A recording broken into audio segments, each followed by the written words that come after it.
अस्सलामुअलैकुम वरहमतुल्लाहि वबरकातुहू बच्चों। मेरा नाम है इंजीनियर जावेद और मैं आपका मैथ्स टीचर।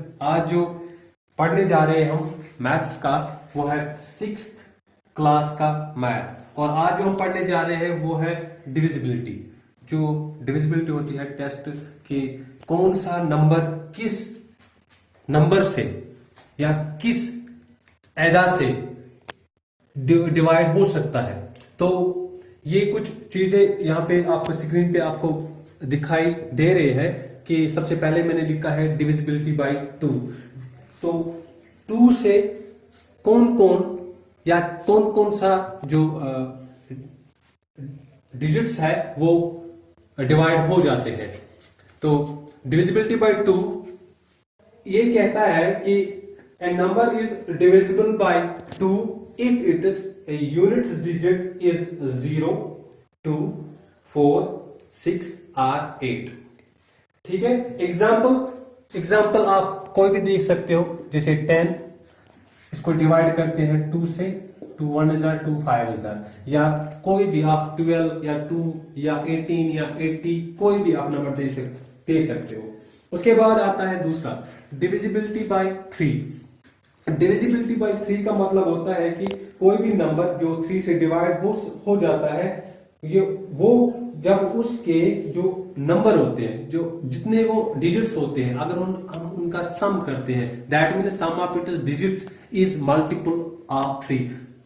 जितने भी हो, वो 3 डिजिट का हो, 4 डिजिट का हो, 5 डिजिट का हो, उनको आपस में हमने प्लस करना है, तो वो होना चाहिए 3 का ये मल्टीपल होना चाहिए। तो एग्जाम्पल आपको मैं देता हूं, एक लेंगे हम 7 5 6 एग्जाम्पल है। तो हमने क्या करना है, 7 + 5 + 6, इसका 7 + 5 12, 12 + 6 18। ये जो 18 है ये 3 से डिवाइड हो सकता है क्योंकि ये मल्टीपल है, 3 1000, 3 6000। देयरफॉर ये आपको समझ में आ गया होगा कि इसके जो डिजिट्स को आपने ऐड करना होता है। उसके बाद है डिविजिबिलिटी बाय 4। डिविजिबिलिटी बाय 4 का मतलब ये होता है कि a number is divisible by 4 if the number formed by its digits in tens and units place is divisible by 4। इसका मतलब ये है कि 4 से हम उसी नंबर को डिवाइड कर सकते हैं जिसमें जो इसका जो टेंस प्लेस पे जो डिजिट होगा और वनस प्लेस पे जो डिजिट होगा वो 2 डिजिट 4 से डिवाइड होने चाहिए। एग्जाम्पल मैं आपको देता हूं 416। ये जो 1 डिजिट है, ये 10 डिजिट है, ये जो 2 डिजिट है, ये 2 डिजिट 4 से डिवाइड होने चाहिए। जब हम इसको डिवाइड करते हैं 4 से, तो 4 × 4 हो गया 16। That means this number can be divided by 4। उसके बाद आता है डिविजिबिलिटी बाय 5। ये जो डिविजिबिलिटी बाय 5 होता है, ये तब होता है जब इसके यूनिट्स डिजिट जो होते हैं ना, या तो वो 0 होने चाहिए या 5 होने चाहिए। फॉर एग्जांपल, या तो जैसे मैं 10 या मैं 15, ये जो यूनिट्स डिजिट्स पे 0 होना चाहिए या यूनिट्स डिजिट्स पे 5 होना चाहिए। 5 से ये डिवाइड, 5 2 10, 5 3 15। इसी तरह से डिविजिबिलिटी बाय 6।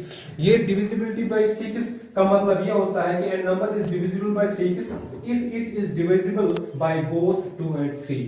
अगर कोई जो डिजिट नंबर होता है, अगर वो 2 से या 3 से डिवाइड हो जाता है, अगर वो दोनों से, अगर कोई डिजिट 2 से भी डिवाइड हो जाता है, 3 से भी डिवाइड हो जाता है, तब जाके वो नंबर जो है वो 6 से डिवाइड हो जाता है। फॉर एग्जाम्पल, अगर कोई नंबर हम ले लेते हैं 135, हम लेंगे एग्जाम्पल 135, यहां पे 135, ये 6 से डिवाइड नहीं होगा, ये 6 से it cannot be divided or divisible by 6 as it is divisible by 3 but not divisible by 2। ये 3 से डिवाइड हो जाता है, 3 4 12, 3 5 15, ये 3 से हो जाता है, लेकिन 2 से नहीं होगा। इसका मतलब है ये 3 से हुआ, 2 से नहीं हुआ। जब ये क्या होना चाहिए कि ये 2 से भी होना चाहिए था, 3 से भी होना चाहिए था। जब ये 2 और 3 से दोनों से हो गए, तब जाके ये 6 से डिवाइड हो जाता है। उसके बाद आता है डिविजिबिलिटी बाय 8। डिविजिबल बाय 8 का मतलब होता है number is divisible by 8 if the number formed by its last 3 digits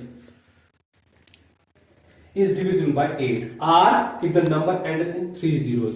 या तो इसके लास्ट 3 डिजिट जो है वो 8 से डिवाइड होने चाहिए या फिर इसके लास्ट 3 डिजिट्स में 0 होने चाहिए। 3 डिजिट्स पे, 1s प्लेस पे भी 0, 10s पे भी और 100s प्लेस पे भी 0 होना चाहिए। तो उसके बाद है divisibility by 9। A number is divisible by 9 if the sum of its digits is divisible by 9। यहाँ पे जिस तरह 3 का हमने divisible किया है वहां पे सम किया था हमने, इसी तरह से 9 के जितने भी डिजिट्स होंगे अगर हमने 9 से डिवाइड करना है तो उन डिजिट्स को हमने प्लस करना है 3 की तरह, तब जाके वो 9 से डिवाइड होना चाहिए, तब वो divisibility by 9 कहलाएगा। उसके बाद है divisible by 10। डिविजिबिलिटी 10 उसी से डिवाइड होता है जिसका यूनिट्स डिजिट जो है वो 0 हो जाएगा। फॉर एग्जांपल 10 है, 20 है, 100 है, ये जो यूनिट्स डिजिट है 1s प्लेस पे 0 होना चाहिए, तब जाके वो 10 से डिवाइड हो सकता है। उसके बाद है डिविजिबिलिटी बाय 11। डिविजिबिलिटी बाय 11 कहता है कि a number is divisible by 11 if the difference between the sum of the digits at odd places from the right and the sum of the digits at even places from the right is either 0 or divisible by 11।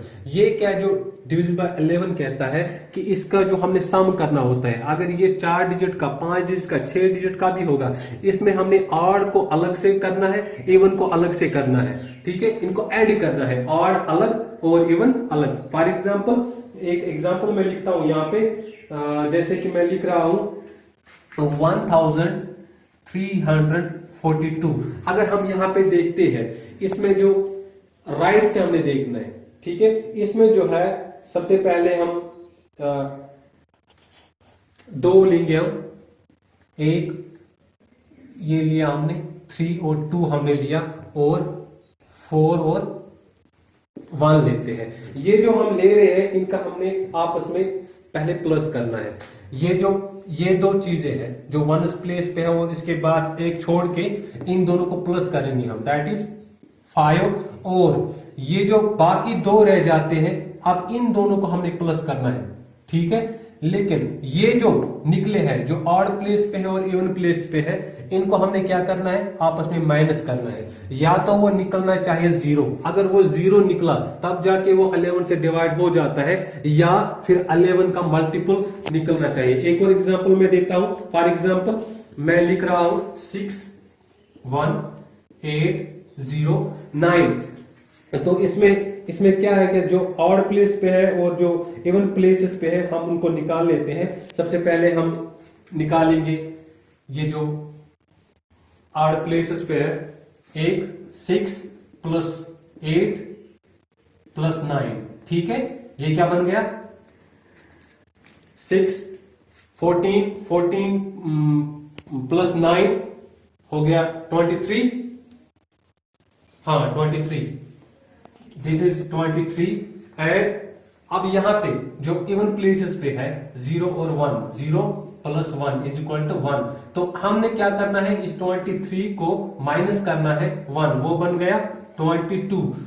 ये जो 22 है it is the divisible of 11। 11 1 is 11, 11 2 is 22।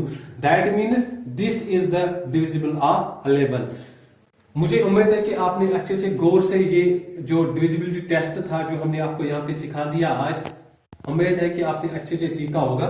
तो आइंदा आने वाले video तक आप हमारा वेट कीजिएगा। जो हमारा आने वाला वीडियो होगा उसमें हम प्रॉपर्टीज ऑफ डिविजिबिलिटी आपको सिखाएंगे। तब तक के लिए हमें इजाजत दीजिए। अल्लाह हाफिज।